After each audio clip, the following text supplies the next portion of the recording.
Shalom Coolers, apa kabarnya hari ini? Aku harap kalian semua dalam keadaan baik-baik saja ya, dan tentunya dalam perlindungan Tuhan. Nggak terasa kita sudah memasuki semester baru. Walaupun dalam situasi pandemi seperti sekarang, tapi aku percaya penyertaan Tuhan tetap sempurna dalam kehidupan setiap kita. Puji Tuhan, hari ini kita masih diberikan kesempatan untuk mendengarkan firman Tuhan yang luar biasa melalui Friday Service minggu ini yang bertemakan fellowship dan dibawakan oleh Sir Johan. Melalui daripada tema minggu ini, kita ingin mengingatkan kepada setiap Coolers mengenai pentingnya persekutuan, di mana kita bisa memperhatikan satu sama lain mengenai pertumbuhan iman kita kepada Tuhan. Sebelum kita memulai ibadah kita, aku ingin menghimbau para Coolers untuk mempersiapkan Alkitab, alat tulis, dan catatan untuk mencatat firman Tuhan yang luar biasa. Sebelum itu, mari kita siapkan hati dan pikiran kita melalui saat teduh. Saat teduh dimulai.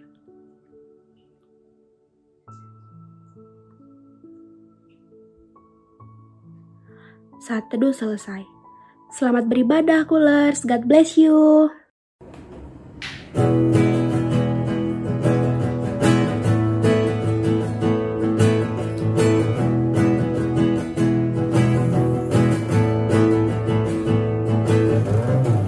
Ku rasa sepi di hati, bagai kabut di langit yang biru.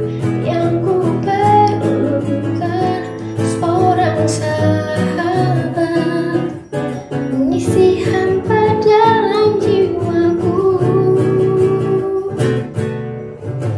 Terasa dingin di hati, ku bertanya kemana kasih yang ku perlukan, cinta sejati yang menerbitkan pelangi di hati. Ku dengar welcome home bersorak batinku. Sekarang ku tahu ku berharga, engkau besertaku memanggil namaku. I'm home with you, bersamamu Yesus sahabatku.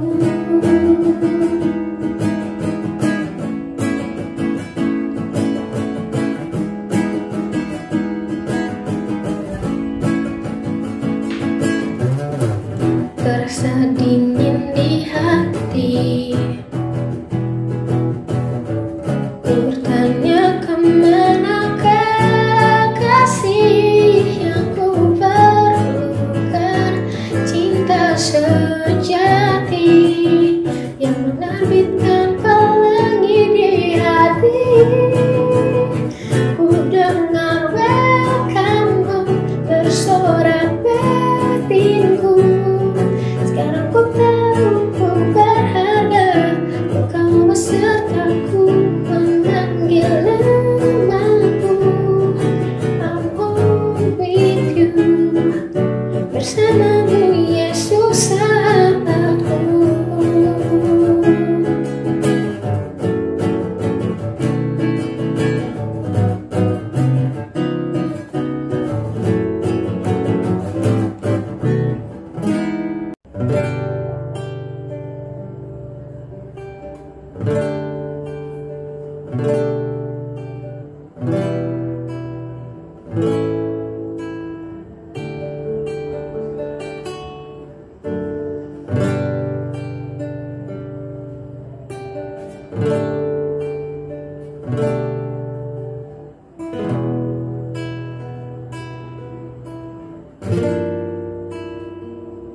Rindu selalu bersamamu,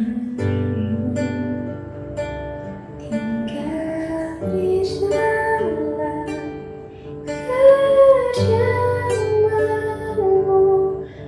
Oh Tuhan, sebab ku sukai hadirat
bersamamu. Diam di dalam keselamatan. Oh Tuhan, aku sukai hadiratmu dan inginku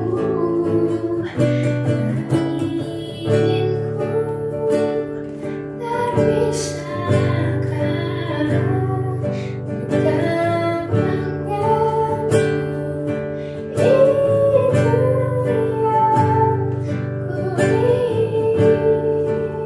Itu yang kurindukan, supaya ku dapati kedamaian.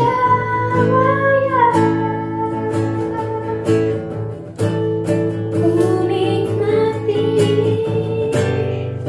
keindahan dan keagungan-Mu,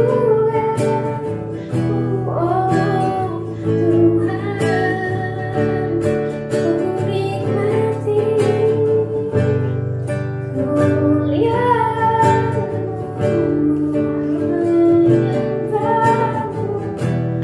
dengan segenap. Ku nikmati keindahan dan keagungan-Mu, Tuhan. Ku nikmati kemuliaan-Mu, menyembah-Mu dengan segenap.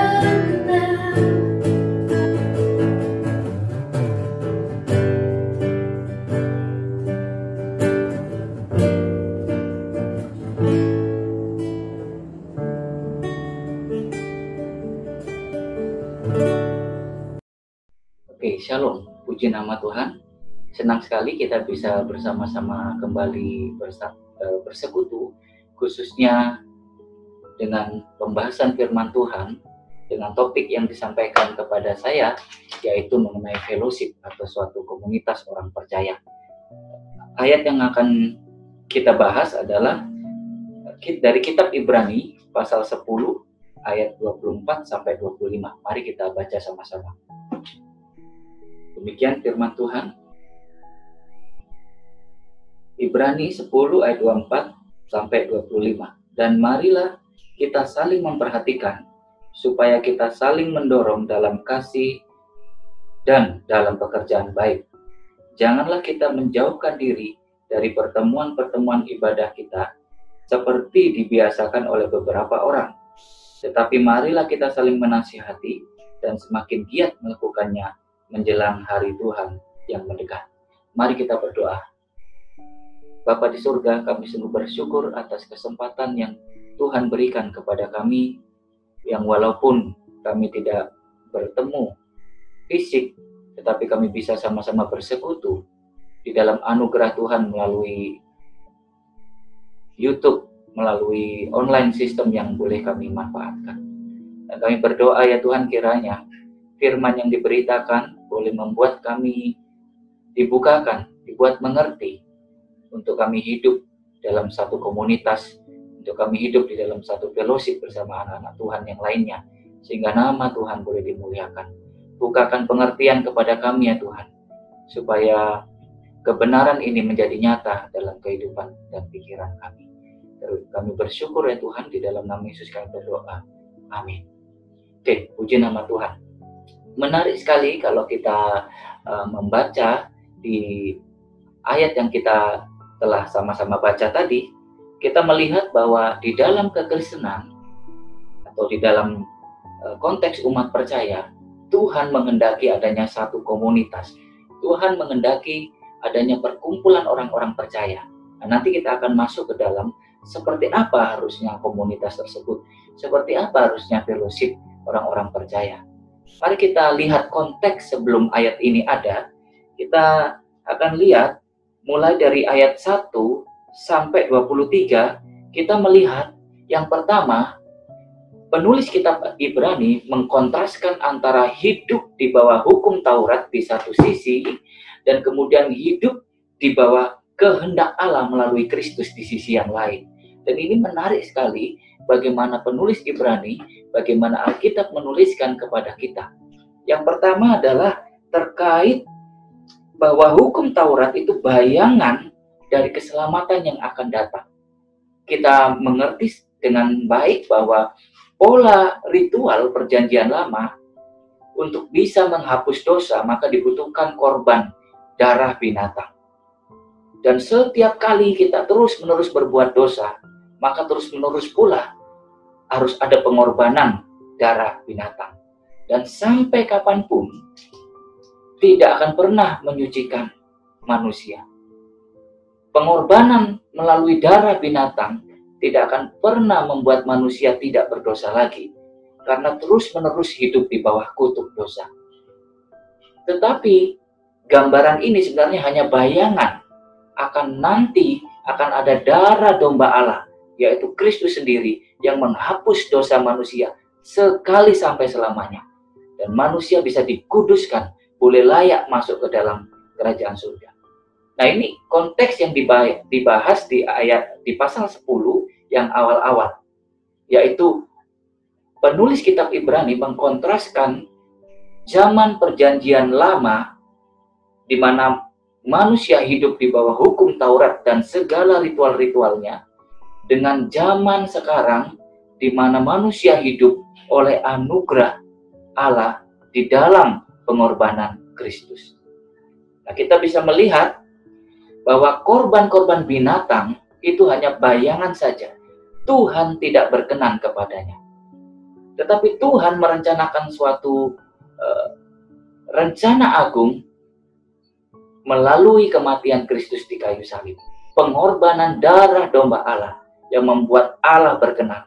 Sehingga Allah menghapus dosa manusia yang mau percaya kepada Allah. Nah, ini konteks pertama yang kita harus tahu sebelum kita masuk ke dalam pembahasan di ayat 24 dan ayat 25 tadi. Nah, konteks yang kedua yang ingin Tuhan sampaikan adalah bahwa kita sekarang hidup di dalam perjanjian anugerah. Nah, mungkin Anda semua banyak yang belum tahu bahwa awalnya pada masa penciptaan manusia itu hidup di dalam perjanjian kerja, khususnya Adam. Nah, apa perjanjian kerja itu? Perjanjian kerja ini berarti Adam mewakili manusia, tentunya waktu itu Hawa dan turunan-turunannya nanti harus hidup sungguh-sungguh mentaati Allah. Nah, ketaatan seperti apa? Ketaatan khususnya untuk perintah tidak makan pohon pengetahuan yang baik dan yang jahat. Nah, kalau Adam taat, maka Adam akan mendapatkan pemeliharaan Tuhan di Taman Eden. Dan bahkan Adam akan memperoleh kehidupan kekal. Itu yang namanya perjanjian kerja, atau covenant of works. Tetapi yang terjadi kita semua tahu, Adam melanggar perjanjian itu. Sehingga Adam harus dibuang dari Taman Eden, dan bukan hanya itu saja. Adam sekarang mengalami kematian, dan Adam hidup di bawah kutuk dosa. Nah, maka pada saat itu, Adam melanggar perjanjian kerja. Perjanjian yang mengharuskan ketaatan mutlak dari Adam, supaya nanti dia yang mewakili manusia boleh mendapatkan kehidupan kekal. Manusia-manusia yang diwakili tentu saja mendapatkan kehidupan kekal, sekiranya Adam tidak melanggar perjanjian kerja dengan memakan buah pengetahuan yang baik dan yang jahat. Tetapi kemudian penulis kitab Ibrani menggambarkan, tersirat di situ menunjukkan bahwa sekarang manusia hidup di dalam perjanjian anugerah. Nah, apa itu perjanjian anugerah? Perjanjian anugerah adalah rencana penebusan oleh Allah Bapa yang dikerjakan oleh Allah Anak, yaitu Yesus Kristus. Nah, kalau kita melihat perjanjian anugerah ini sudah ada sejak kejatuhan. Dari sudah ada sejak Adam dan Hawa melakukan dosa. Ya. Pada saat itu Allah menyampaikan kepada perempuan Hawa dan juga kepada ular, yaitu iblis, bahwa akan ada permusuhan. Keturunan perempuan akan meremukkan kepala keturunan ular, sementara keturunan ular akan meremukkan tumit keturunan perempuan. Kita tahu semua bahwa itu bicara tentang kematian Kristus di atas kayu salib. Tetapi kematian itu menghancurkan segala kuasa iblis. Maka disitulah penebusan Allah ada. Dan untuk bisa menjalankan perjanjian anugerah ini, Tuhan Yesus harus taat mutlak. Sebagaimana Allah menghendaki Adam seharusnya. Adam harus taat mutlak tetapi jatuh. Untuk bisa menebus manusia, maka dibutuhkan satu ketaatan mutlak dari Yesus sebagai manusia juga yang turun, yang adalah Allah turun ke dalam bumi menjadi manusia. Dan Tuhan Yesus menunjukkan kehidupan ketaatan mutlak sebagai manusia, hidup tanpa dosa. Maka pengorbanan Kristus menjadi berkenan di hadapan Allah. Sehingga sekarang kita menikmati anugerah besar itu, menikmati keselamatan itu. Nah, ini yang digambarkan oleh kitab Ibrani, khususnya pasal 10. Pertama, mengenai suatu kontras antara hukum Taurat, hidup di bawah hukum Taurat dan segala ritualnya, dengan hidup di bawah anugerah Allah, kehendak Allah melalui Kristus yang mati di kayu salib. Terus kemudian diingatkan lagi, tersirat di situ adanya perjanjian anugerah yang lagi-lagi kalau kita melihat hal ini sangat bertolak belakang atau sangat berbeda dengan perjanjian kerja. Karena manusia di dalam kelemahannya sangat sulit untuk hidup taat kepada seluruh perintah Allah. Tetapi Kristus sebagai manusia Allah mampu menunjukkan ketaatan, mentaati kehendak Allah dengan sempurna. Sehingga kita sekarang hidup di dalam perjanjian anugerah. Maka kita sekarang menikmati anugerah Tuhan yang melimpah. Oke. Maka berikutnya kita juga melihat di ayat 22 dan yang ayat 23, ini yang ketiga ya, yang poin pertama tadi konteksnya adanya hukum Taurat dikontraskan dengan kehendak Allah melalui Kristus. Kemudian yang kedua adanya perjanjian anugerah yang kita bisa kontraskan juga dengan perjanjian kerja. Yang ketiga adalah adanya perubahan cara beribadah atau menghadap Allah. Ya, ini kita bisa lihat di ayat 22 dan 23. Ya, kita menghadap Allah dengan hati yang tulus ikhlas, dengan iman yang teguh. Kenapa? Karena hati kita telah dibersihkan.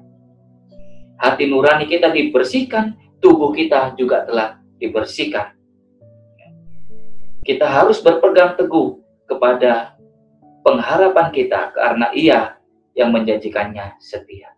Nah, kalau kita mengkontraskan cara beribadah dengan pola ritual perjanjian lama, maka ini sangat berbeda sekali. Kalau perjanjian lama, ya, kita terus membawa binatang, korban-korban sembelihan. Sementara sekarang kitab Ibrani sedang menunjukkan kita datang kepada Allah dengan hati yang benar. Ya. Sebagaimana Roma 12 mengingatkan kepada kita, mempersembahkan tubuhmu sebagai korban yang hidup, yang kudus dan berkenan kepada Allah. Ya. Maka tubuh kita dan keseluruhannya, hati, pikiran, iman, gairah kita, ini semua harus dipersembahkan dengan tulus dan penuh pengharapan kepada Tuhan. Nah, ini konteksnya. Nah, sekarang kita akan masuk ke dalam pembahasan apa yang Tuhan inginkan, khususnya dalam konteks komunitas, khususnya dalam konteks fellowship orang-orang percaya. Nah, kita akan baca sekali lagi ayat 24. Ya. Dan marilah kita saling memperhatikan, supaya kita saling mendorong dalam kasih dan dalam pekerjaan baik. Nah, di sini kita melihat ada suatu makna yang tersirat. Ya. Yang pertama adalah Allah memakai komunitas orang percaya. Nah, persekutuan itu penting bagi Allah. Ya. Apa yang harus dilakukan di dalam persekutuan? Apa yang harus dilakukan di dalam komunitas orang percaya? Nah, kita melihat tadi, yang pertama adalah saling memperhatikan. Nah, saling memperhatikan satu dengan yang lainnya. Let us consider one another, itu bahasa Inggrisnya. Mari kita melihat orang lain. Mari kita memperhatikan orang lain. Sesama kita, khususnya orang-orang percaya. Di dalam komunitas, misalkan Anda persekutuan atau kelompok tumbuh bersama di dalam kampus, Anda juga harus terus memperhatikan kehidupan rohani satu dengan yang lainnya. Tetapi bukan hanya itu saja.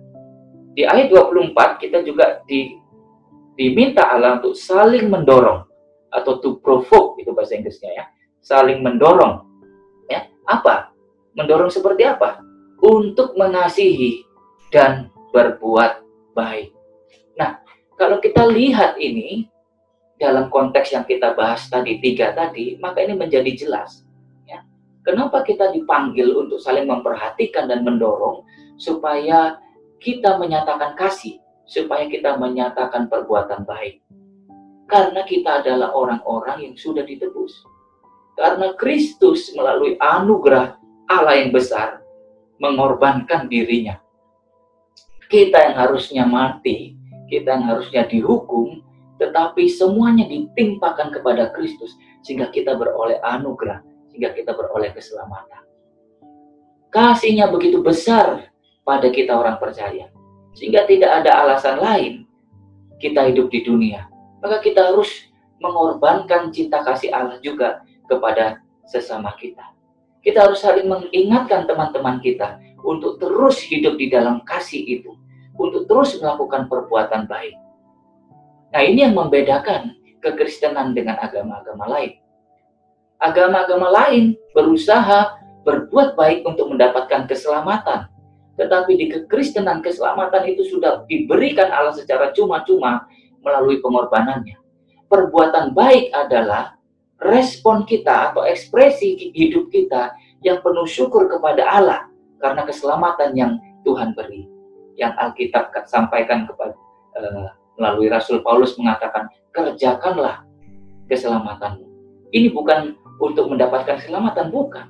Tetapi ekspresi keselamatan dalam dirimu adalah engkau hidup menyatakan kasih Allah. Engkau hidup menyatakan perbuatan baik. Nah, di dalam komunitas, ini yang diinginkan Allah. Untuk saling memperhatikan.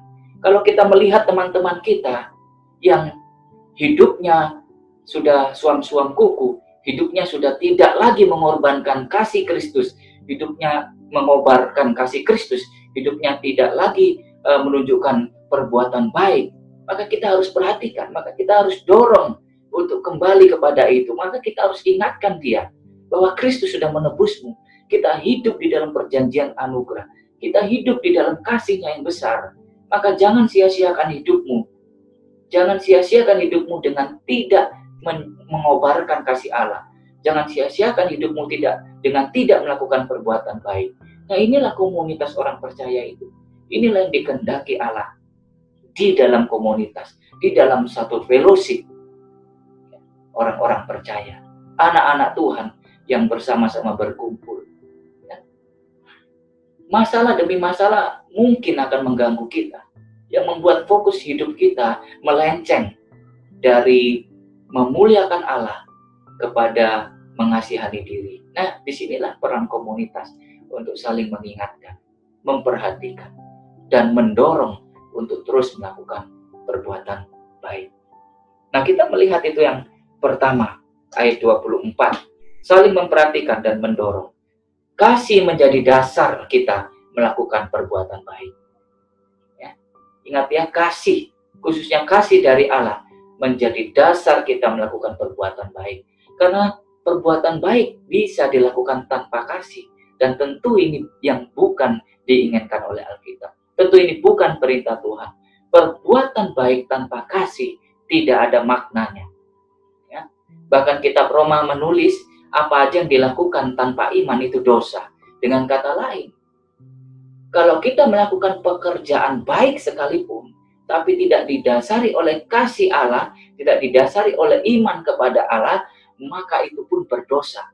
Walaupun itu berkenan di hadapan manusia, tapi tidak berkenan di hadapan Allah. Sehingga orang percaya dipanggil untuk memiliki dasar iman yang teguh, memiliki kasih yang besar untuk melakukan perbuatan baik. Ya. Nah, ini yang harus kita saling ingatkan. Ini yang harus kita saling dorong di dalam komunitas. Terus berikutnya kita lihat ayat 25. Janganlah kita menjauhkan diri dari pertemuan-pertemuan ibadah kita, seperti dibiasakan oleh beberapa orang. Tetapi marilah kita saling menasihati dan semakin giat melakukannya menjelang hari Tuhan yang mendekat. Nah, di sini juga ditekankan lagi tentang pentingnya komunitas. Jadi selain saling memperhatikan dan saling mendorong untuk hidup dalam kasih dan perbuatan baik, yang kedua adalah perintah untuk tidak menjauhi pertemuan-pertemuan. Nah, maka muncul pertanyaan, pertemuan seperti apa sebenarnya yang harus kita ikuti? Pertemuan seperti apa yang harus kita tidak boleh hindari? Ya. Nah, maka kita akan melihat konteks ayat 24. Ya. Pertemuan-pertemuan yang wajib kita ikuti, yang harus kita ikuti adalah pertemuan yang di dalamnya penuh perhatian, di dalamnya penuh dorongan untuk melakukan kasih dan perbuatan baik sebagaimana yang dibahas di ayat 24. Tetapi yang harus kita lihat di sini adalah kita ketika saling memperhatikan, ketika saling menasihati sebagaimana di ayat 25 tulis tadi, ya, semakin menasihati, ya saling menasihati dan semakin giat melakukannya, maka kita harus tahu sebagai anak Tuhan, sebagai orang Kristen, sebagai orang percaya yang ditebus oleh Tuhan, maka kalau kita menasihati, kita harus menasihati firman Tuhan, ya, dengan firman Tuhan. Ya. Firman Tuhan menjadi landasan kita menasihati. Firman Tuhan menjadi landasan kita berbicara. Ya. Karena untuk menasihati seseorang, kita bisa tidak memakai firman Tuhan. Ya. Kita bisa pakai kata motivasi positif yang kita bisa dengarkan dari luar sana, bahkan dari orang yang tidak percaya Tuhan, bahkan dari orang yang melawan Tuhan sekalipun, banyak perkataan-perkataan positif yang bisa membangkitkan motivasi, bisa membangkitkan atau membangunkan gairah seseorang. Tentu itu bukan pertemuan yang Tuhan inginkan. Ya. Pertemuan yang Tuhan inginkan adalah firman diberitakan. Ya. Di dalam firman itu kita memperhatikan.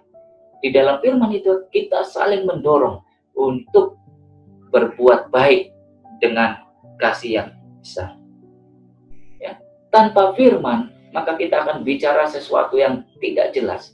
Maka kita akan bicara sesuatu yang mungkin nanti suatu saat akan membuat kita frustasi dengan keadaan kita. Kenapa saya lakukan pendapat orang A ini ternyata tidak sesuai. Ya. Ternyata kehidupan saya tidak jadi lebih baik. Tetapi kalau firman yang diberitakan, maka firman Tuhan akan menopang kehidupan. Jadi pertemuan-pertemuan untuk saling menasihati di dalam firman Tuhan, untuk terus mendorong, untuk mengingatkan kita akan kasih Allah, pertemuan-pertemuan yang mengingatkan kita akan pengharapan kita yang dibahas di ayat 24 tadi, pengharapan kita kepada Kristus, pengharapan dan iman kita kepada Kristus yang tidak mungkin akan mengecewakan kita. Nah, pertemuan-pertemuan ini tidak boleh dihindari. Karena ternyata banyak orang yang justru menghindari pertemuan-pertemuan seperti ini. Nah, Alkitab mengingatkan kita untuk jangan seperti itu. Ya. Justru kita harus semakin giat melakukannya menjelang hari Tuhan yang mendekat. Nah, kita bisa lihat di Alkitab, ya. Menjelang hari Tuhan yang mendekat, apa yang terjadi? Yang terjadi adalah manusia semakin mencintai dirinya sendiri. Manusia semakin jahat. Ya. Manusia semakin cinta uang, tidak memperdulikan orang lain. Ya. Nah, di dalam konteks kehidupan sekarang ini yang demikian jahatnya, maka pertemuan, maka fellowship komunitas dengan orang percaya ini menjadi penting. Di sana kita dibangun, di sana kita saling mengingatkan, di sana kita saling berbagi firman. Kita terus diingatkan untuk hidup dalam pengharapan kita. Kita terus diingatkan untuk saling memperhatikan dan mendorong dalam kasih dan perbuatan baik. Nah, itu yang diinginkan Tuhan. Nah, sekarang kita masuk ke dalam aplikasi. Ya. Dengan mengerti kebenaran ini, apa yang harus kita lakukan? Nah, yang pertama, saya ingin bahas mengenai panggilan anak-anak Tuhan, panggilan komunitas orang percaya untuk melakukan yang disebut sebagai untuk menunjukkan yang namanya counterculture atau budaya tandingan. Yang kita lihat sekarang ini, ya, kita hidup di dalam budaya orang yang semakin jahat. Bukan sekedar itu. Kita hidup di dalam budaya orang yang tidak mempedulikan Tuhan, bahkan mentuhankan diri. Tuhan dianggap tidak ada. Tuhan tidak dianggap sama sekali di dalam kehidupan sehari-hari. Sehingga manusia sangat egois, penuh dengan nafsu, keserakahan, dan sebagainya. Tetapi anak-anak Tuhan harus memberikan satu counter culture, yaitu budaya tandingan. Budaya seperti apa? Budaya yang tadi kita bahas, komunitas yang bersekutu bersama, komunitas yang mendorong dalam kasih, komunitas yang tidak egois karena ada kasih terhadap sesama, komunitas yang memperhatikan sesama, komunitas yang menunjukkan perbuatan baik. Nah, ini akan menjadi budaya tandingan bagi masyarakat sekitar kita. Di tengah keegoisan, keserakahan, kita menunjukkan kita hidup di dalam kasih Kristus. Kita menunjukkan budaya yang agung. Kenapa? Karena itu adalah dari Tuhan. Counterculture menjadi penting. Anda semua sebagai mahasiswa, bangunlah komunitas yang seperti ini. Bangunlah komunitas yang saling memperhatikan, yang saling mendorong dalam kasih dan perbuatan baik. Bangunlah suatu komunitas yang berpengharapan yang teguh di dalam iman kepada Kristus. Sehingga hidup kita tidak takut, hidup kita tidak gampang lemah, tidak gampang putus asa sebagaimana dunia sekarang ini. Ya, dikit-dikit putus asa, dikit-dikit bunuh diri. Sepertinya kuat padahal lemah tanpa fondasi. Nah, mari kita tunjukkan kehidupan yang didasarkan pada firman ini. Ya, sehingga orang-orang Kristen akan dilihat. Orang-orang di luar sana menjadi orang-orang Kristen luar biasa. Kita lihat di perjanjian baru, di Kisah Rasul, ketika orang-orang percaya waktu itu terbentuk gereja pertama kali, ditulis di sana, ya, di Kisah Rasul 2 ayat 47b, di situ ditulis mereka disukai semua orang. Saya sangat percaya kalau kita bisa menunjukkan budaya tandingan seperti yang sebagaimana Tuhan mau, maka kita akan disukai banyak orang. Kenapa? Karena kehidupan kita berbeda. Karena apa yang kita lihat, apa yang kita berikan berbeda dengan apa yang dunia berikan.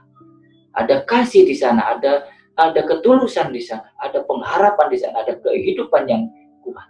Itu yang pertama. Marilah kita hidup sungguh-sungguh dalam komunitas yang memberikan counter culture bagi dunia ini. Yang kedua, apa yang ingin saya sampaikan yang kedua adalah mari kita sama-sama memiliki gairah untuk hidup memuliakan Allah, baik secara individu maupun di dalam komunitas. Solideo Gloria menjadi gairah kita. Ya. Di dalam komunitas terus kita ingatkan teman-teman kita. Mungkin teman-teman kita mengalami kesulitan yang berat, sakit yang berat, ya, masalah yang berat sehingga membuat mereka tertekan dalam kehidupan, kesulitan untuk memikirkan hal-hal mengenai kemuliaan Tuhan, karena mereka terfokus pada penderitaannya, kesulitannya, sehingga mereka tidak bisa lagi bangkit. Nah, disinilah peran komunitas. Ingatkan dia, ya, hidupmu ada untuk memuliakan nama Tuhan. Memang kamu sekarang menderita, memang kamu sekarang sulit, tetapi percayalah Tuhan tidak pernah meninggalkanmu. Kasih-Nya begitu besar, tidak akan mungkin membiarkan kamu sendiri melalui penderitaan ini. Tidak akan mungkin membiarkan kamu sendiri melalui kesakitan ini. Ingatlah, hidupmu untuk Kristus. Ini yang terus kita ingatkan. Yang pertama tadi counter culture, kita memberikan budaya tandingan bagi dunia yang penuh egois, penuh kerapuhan, dan penuh kebimbangan, menjadi gaya hidup yang memuliakan nama Tuhan. Hidup di dalam firman Tuhan. Yang kedua, hidup di dalam komunitas untuk memuliakan Allah. Solideo Gloria menjadi dasar hidup kita. Hidup kita yang singkat ini kita gunakan untuk memuliakan nama Allah.